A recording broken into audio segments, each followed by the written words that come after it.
आप सभी को जय मसीह की। पौलुस की कहानी। आप कभी ऐसे इंसान से मिले हैं जो एक समय में दूसरों का विनाश करता है, लेकिन एक दिन अचानक बदलकर भगवान का सबसे बड़ा सेवक बन गया। आज की कहानी इसी इंसान की है, पॉल की, जिसे पहले साल कहा जाता था।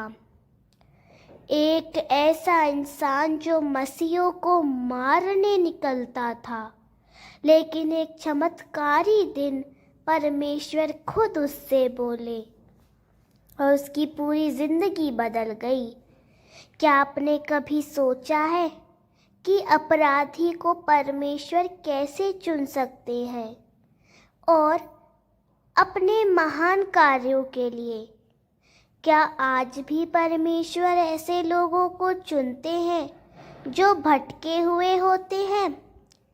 इस वीडियो में हम जानेंगे वो चौंका देने वाला पल जब एक तेज रोशनी ने सॉल की आंखों की रोशनी छीन ली, लेकिन उसी अंधकार में उसे जीवन की असली रोशनी मिली।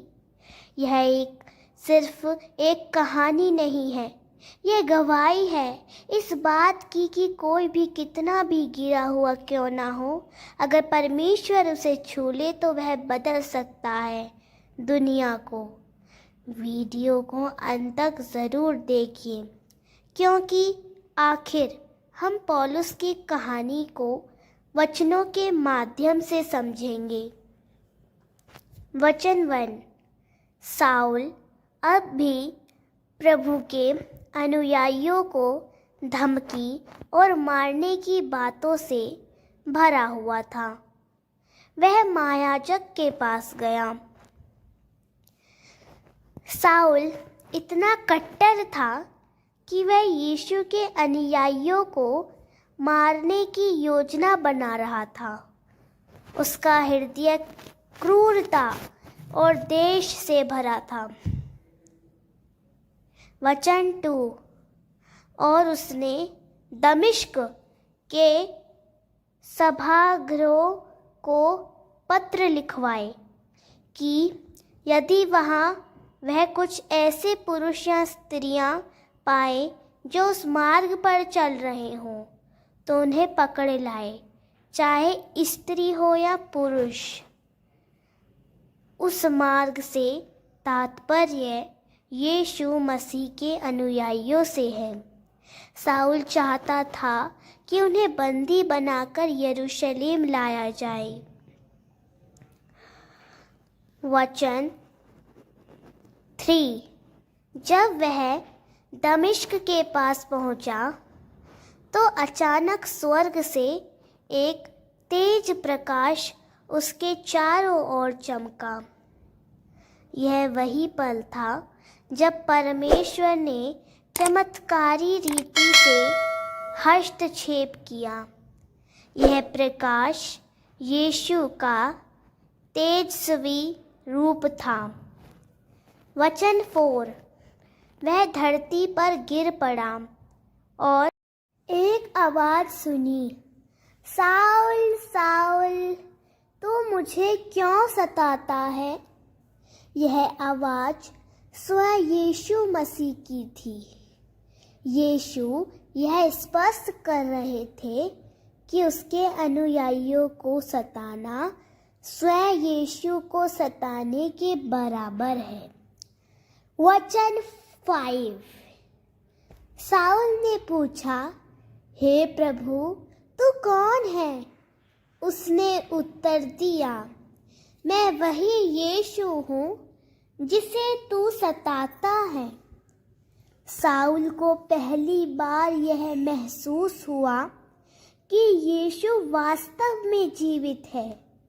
यह उसकी आत्मा के परिवर्तन का आरंभ था। वचन 6। अब उठ और नगर में जा, वहां तुझसे कहा जाएगा कि तुझे क्या करना है। यीशु ने साउल को तुरंत आज्ञा दी कि वह अपनी योजना के अनुसार चले। अब वह साउल के जीवन की दिशा बदलने वाला क्षण था। वचन 7। जो लोग उसके साथ थे वे चुपचाप खड़े रह गए, क्योंकि उन्होंने आवाज तो सुनी थी पर किसी को देखा नहीं। यह परमेश्वर का व्यक्तिगत प्रकट होना था, जो केवल साउल के लिए था। साथियों ने आवाज तो सुनी पर यीशु को नहीं देखा। वचन 8। जब साउल जमीन से उठा तो उसकी आंखें खुली थी, पर वह कुछ देख नहीं सकता था। वह शारीरिक रूप से अंधा हो गया, जो दर्शाता है कि उसकी आत्मिक अंधता अब उसके शरीर में प्रकट हो रही है। वचन 9। वह 3 दिन तक अंधा रहा और ना तो कुछ खाया ना पिया। यह आत्मचिंतन और विनम्रता का समय था, जब परमेश्वर उसके हृदय को बदल रहा था। वचन 10। दमिश्क में हनन्याह नाम का एक शिष्य था। प्रभु ने उसे दर्शन में बुलाया और कहा, हनन्याह। उसने उत्तर दिया, हाँ प्रभु। परमेश्वर ने अपने एक सेवक को चुना जो साउल के लिए प्रार्थना करेगा। यह दिखाता है कि परमेश्वर योजनाबद्ध तरीके से कार्य करता है। वचन 11 से 12 तक प्रभु ने कहा, यहूदा के घर जा और वहाँ साउल नामक व्यक्ति को खोज। वह प्रार्थना कर रहा है और उसने एक दर्शन में तुझे आते हुए देखा है। परमेश्वर ने हनन्याह को स्पष्ट संकेत और निर्देश दिए। यह दर्शाता है कि साउल की आत्मा अब विनम्र हो चुकी थी। वचन 13 और 14। हनन्याह ने कहा, प्रभु, मैंने उसके बारे में बहुत कुछ बुरा सुना है। हनन्याह डर रहा था, क्योंकि साउल का नाम डर और उत्पीड़न से जुड़ा था। वचन 15। प्रभु ने कहा, जाओ, क्योंकि वह मेरा चुना हुआ पात्र है। यह सबसे महत्वपूर्ण वचन है। परमेश्वर ने स्वयं घोषित किया कि शाऊल को उसने चुना है, राजाओं, राष्ट्रों और इज़राइली लोगों तक अपना संदेश पहुंचाने के लिए। वचन 16। मैं उसे दिखाऊंगा कि मेरे नाम के लिए उसे कितनी कष्ट उठानी होंगी।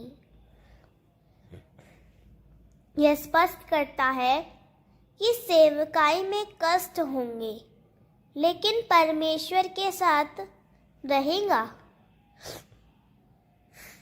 यह सच्चे सेवक की पहचान है। वचन 17।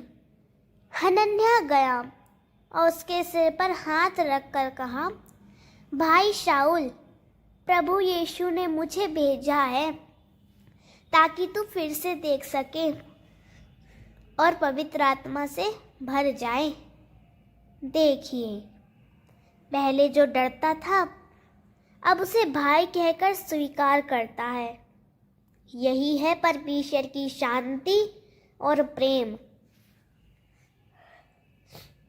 वचन 18। तुरंत शाऊल की आंखों से कुछ झिलकों की तरह गिरा और वह फिर से देखने लगा। फिर उसने उठकर बपतिस्मा लिया। यह नया जन्म था, आत्मिक दृष्टि, बपतिस्मा और परमेश्वर की इच्छा में चलना। वचन 19। फिर वह खाना खाकर बलवान हुआ। आत्मिक नवीकरण के बाद अब शारीरिक पुनः स्थापन भी हो रहा है। परमेश्वर संपूर्ण योग्यता देता है। वचन 20। वह तुरंत सभाघरों में जाकर प्रचार करने लगा कि यीशु परमेश्वर का पुत्र है। चमत्कार। जो परसेक्यूटर था वह अब प्रचारक बन गया। यही परमेश्वर की महिमा है। वचन 21 से लेकर 22 तक सब लोग अचंभित होकर कहने लगे, क्या यह वही व्यक्ति नहीं है जो यरूशलेम में यीशु के अनुयायियों को सताया करता था? लेकिन साउल की शिक्षा और सामर्थ्य बढ़ती गई। यह गवाही की शक्ति है। लोग चकित थे, लेकिन शाऊल परमेश्वर में बढ़ता गया और यीशु मसीह का नाम ऊंचा करता गया। पौलुस की कहानी हमें ये सिखाती है कि कोई भी इंसान इतना दूर नहीं जा सकता जहां से परमेश्वर उसे वापस ना ला सके। एक समय का हत्यारा, सताने वाला व्यक्ति कैसे एक महान प्रेरित बन गया, ये परमेश्वर की अद्भुत अनुग्रह की गवाही है। अगर आज आप खुद को टूटा हुआ, अकेला या असफल महसूस कर रहे हैं, तो याद रखिए परमेश्वर आपको भी उसी तरह बुला सकता है जैसे उसने पौलुस को बुलाया। वो अंधेरे से रोशनी की ओर आपको भी ले जाना चाहता है। अगर आपको यह कहानी प्रेरणादायक लगी हो तो इसे ज़रूर लाइक करें। कमेंट में यीशु महान है लिखें और इस संदेश को अपने दोस्तों और परिवार तक ज़रूर पहुंचाएं। आपका एक शेयर किसी की ज़िंदगी बदल सकता है। और हाँ, ऐसे और भी चमत्कारी बाइबल संदेशों के लिए चैनल को सब्सक्राइब करना ना भूलें। मिलते हैं अगले वीडियो में। तब तक के लिए याद रखें, परमेश्वर जिसे चुनता है उसे कभी अकेला नहीं छोड़ता। जय मसीह की।